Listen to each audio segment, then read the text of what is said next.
வணக்கம். நான் உங்கள் அம்மா வீட்டு சமையல் மீனாட்சி. இன்றைக்கி நம்ம சோள ஸ்வீட் பணியாரம் எப்படி பண்ணுறதுன்னு பார்க்கலாம். இந்த மாதிரி தானியத்திலெல்லாம் நம்ம அடிக்கடிக்கு நம்ம ஏதாவது ஒரு சமையல் பண்ணி சாப்பிட்டோம்னா உடம்புக்கு ரொம்ப நல்லது. வாங்க சோள ஸ்வீட் பணியாரம் எப்படி பண்ணுறதுன்னு பார்ப்போம். பாருங்கள், சோள பணியாரம் சோள மாவை இதில் போட்டுருவோம். அடுத்து பார்த்திங்கன்னா இந்த அரிசி மாவு ரெண்டுத்தையும் ஒன்றா கலந்தாச்சு. ஏலக்காய் பொடி, ஒரு 1/4 டீஸ்பூன் அளவு உப்பு, பார்த்திங்கன்னா இந்த தேங்காய் போட்டுடலாம். இப்போ இந்த நெய் இதில் போட்டுக்கலாம். இப்போ நம்ம இந்த வெல்லத்தை பாகு எடுத்து இதில் ஊற்றிக்கலாம். இப்போ நம்ம ஒரு 1/2 டம்ளர் அளவு தண்ணி எடுத்துக்கலாம். தண்ணி ஊற்றி வச்சுருக்கேன்.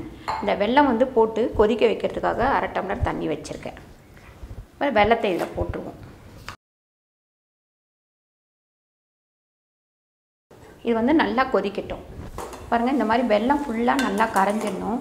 ஏன் இந்த மாதிரி கொதிக்க வைக்கிறேன் அப்படின்னா அதில் மண் இருக்கும். அதனால் நம்ம கொதிக்க வச்சிட்டோம்னா வடிகட்டி ஊற்றி கலக்கிக்கலாம். இப்போ ஆஃப் பண்ணிடலாம். நல்லா கரைஞ்சிடுச்சு. இந்த மாதிரி வடிகட்டி ஊற்றிக்கங்க. சூடோடு ஊற்றலாம், ஒன்றும் பிரச்சனை கிடையாது. பார்த்திங்கன்னா நல்லா கலந்துக்கங்க. பாருங்கள் எவ்வளோ மண் இருக்குதுன்னு பாருங்கள். அதனால் நம்ம வடிகட்டி ஊற்றிட்டோம் அப்படின்னா நல்லது. இப்போது தண்ணி பத்தலைன்னா கொஞ்சமாக தண்ணி விட்டு கலக்கிக்கலாம்.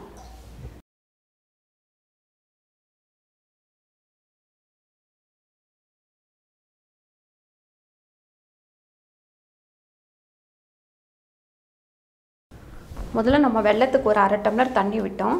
இப்போ அதுக்கப்புறம் நம்ம கொஞ்சம் பார்த்து எந்த அளவுக்கு தேவையோ அந்த அளவுக்கு ஊற்றிக்கலாம்.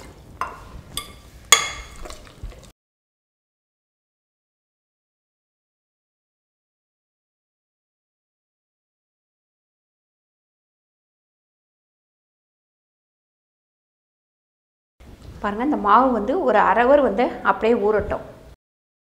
பாருங்கள், இப்போ மாவு 1/2 மணி நேரம் ஆயிடுச்சு. நமக்கு பணியாரக்கல் வச்சுருக்கேன். இது கொஞ்சம் நல்லா காயட்டும். இப்போ எண்ணெய் ஃபஸ்ட்டு நம்ம எல்லாத்துக்கும் கொஞ்சம் கொஞ்சம் எண்ணெய் விட்டுக்கலாம்.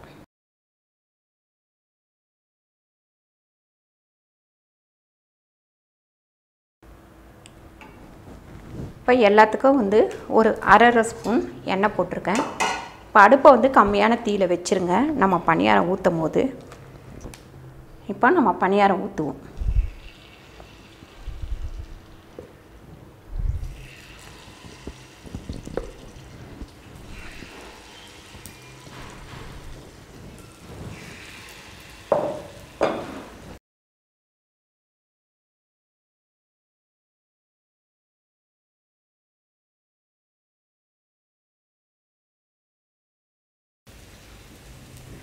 பாருங்கள், இந்த மாதிரி முக்காவாக ஊற்றுங்க. அப்போ தான் நமக்கு வேகும் போது. இப்போ அடுப்பை ஹையில் வச்சிடலாம்.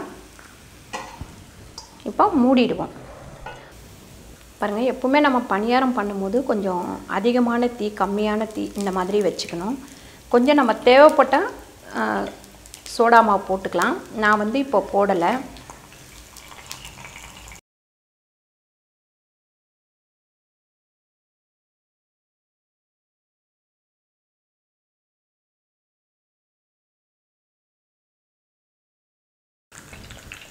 இதே மெத்தடில் நம்ம கார பணியாரமாக கூட பண்ணிக்கலாம், காலையில் டிஃபனுக்கு.